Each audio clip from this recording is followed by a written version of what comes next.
À Notre-Dame-des-Landes, l'opération lancée lundi dernier pour expulser les zadistes les plus radicaux semble finalement bien plus compliquée que ce que les forces de l'ordre avaient pu envisager.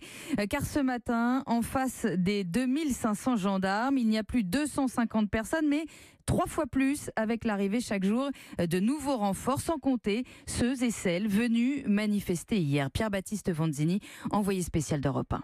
Une semaine après le début de cette opération d'expulsion, plusieurs milliers de personnes sont venues sur la ZAD pour apporter leur soutien aux habitants. Beaucoup, comme cette éducatrice spécialisée d'Ille-et-Vilaine, ont été choqués par les images d'affrontements. Macron, là, il n'a rien compris en fait. Il y a une solidarité qui vient de se créer là. C'était déjà comme ça, mais là, c'est plus fort encore que d'habitude. Et c'est tant mieux. Moi, j'étais une personne juste modérée.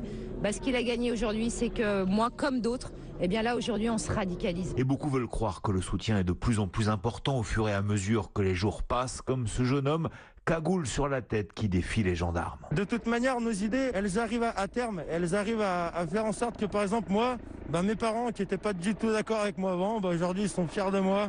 Ils sont complètement d'accord. Le fait d'avoir mis la cagoule, aujourd'hui, c'est ce qui fait qu'on peut être vu comme un tas de personnes qui se mettent en collectif. Beaucoup appellent ici maintenant à un apaisement pour que le dialogue puisse reprendre, mais pour l'heure, aucun rendez-vous n'a été fixé avec la préfecture. Le bras de fer est toujours en cours. Notre-Dame-des-Landes, Pierre-Baptiste Vanzini, Europe 1.